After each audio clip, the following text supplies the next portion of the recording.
This is my Nintendo Switch 2, and since it's Christmas time and the holiday season and Hanukkah and all these fun holidays, I decided get this little Savage Raven button set to make it look a little more festive and fun.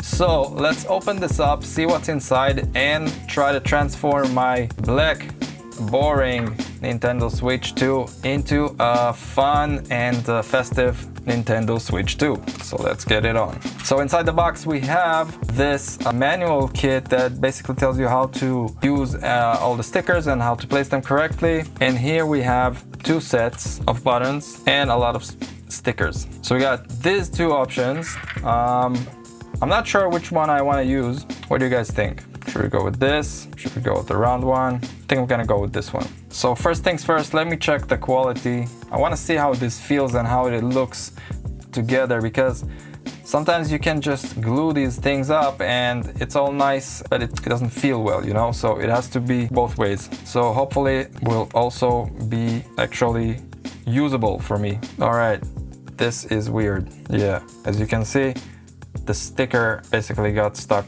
to the paper, which is not a good start. No, now it's stuck to my fingers. Okay, I think that should work. Let me try that again. Nicely remove this. Okay, now it's good. Okay, so now I can remove the sticker cover like that, and it just pops right off. This one wasn't so smart of me. All right, so here we go. Let's put it on. Gotta make sure it's aligned correctly. This looks fine. And there you have it. Okay, I don't hate that. That's pretty cool. That looks pretty cool. Let's continue. Okay, again, now we remove the covers, nice and easy, and we're gonna put colorful buttons on.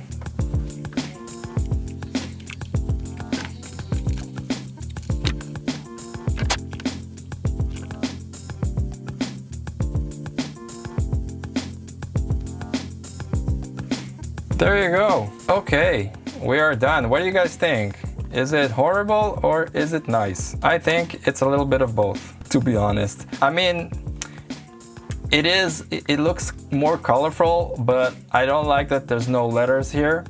That looks pretty plain. The buttons feel okay. I can't complain about this. The D-pad now is basically a normal, well, not a normal, but it is a D-pad, you know?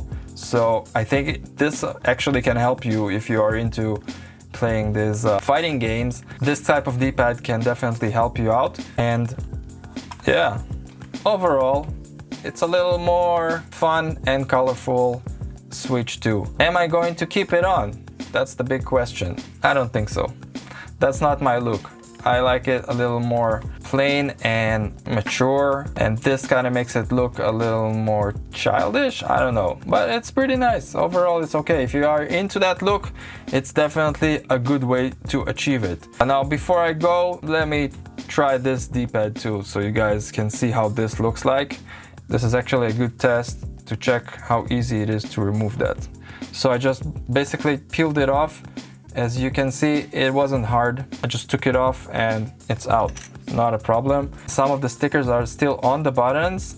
Let me put this D-pad on, and then I'm gonna try to remove everything, and we will check if there is actually any damage caused by the stickers, which I don't think there will be, but just for the sake of the video and for you guys, if you're interested to check and know that if it's safe to use or not, I'm gonna do that. All right, here's the second option of the D-pad. This is actually nicer. You guys, listen, this is nicer because that D-pad now works in diagonals as well. And you got dedicated diagonals here, which is super cool. Feels pretty good as well. Yeah, it's ugly, but it looks good. Does that make sense? It feels good. It doesn't look good. It's ugly, but it feels good. Yeah. What do you think? Should I keep this on or no? Hit me up in the comments. Okay, but for now, let me just remove these and check how easy it is to go back to the previous state. So far, I'm just peeling them off. Feels okay. I don't know how it will actually be if I leave it on for a few months. That might be a different experience.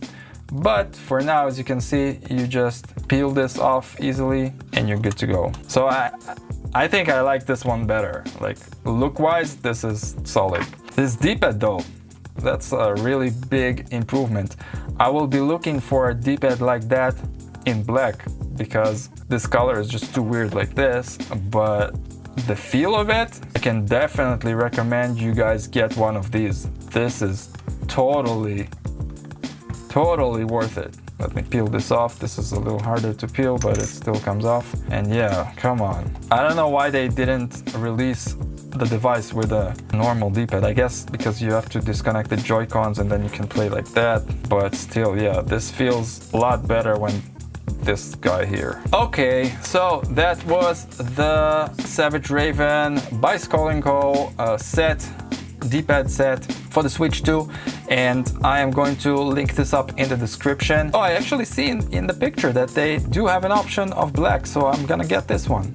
It's really good. So if you guys have any more questions about this set or in general, feel free to drop a comment, and of course, feel free to like and subscribe to my channel. That's pretty much it. Till next time, peace. So before I go, I actually read the instructions, of course, after I already did the whole thing, but I did a few mistakes here. So if you are going to do this little mod, make sure you follow the instructions, because it says that on the D-pad, I should use only 2 tapes instead of all 4. And also there was this little black pivot dots that I should have glued in the middle of the D-pad. The rest of it was done properly, so just make sure you follow the instructions that they tell you here. I did mess this up a little bit, not that I felt like something was bad, but probably this is the biggest problem here, because I did use 4 stickers and it was kind of hard to remove. So I guess by using 2, it will be a better experience when you want to take it off. And that is it. Again, thank you for watching. Feel free to like and subscribe. If you got any questions, hit me in the comments. Peace.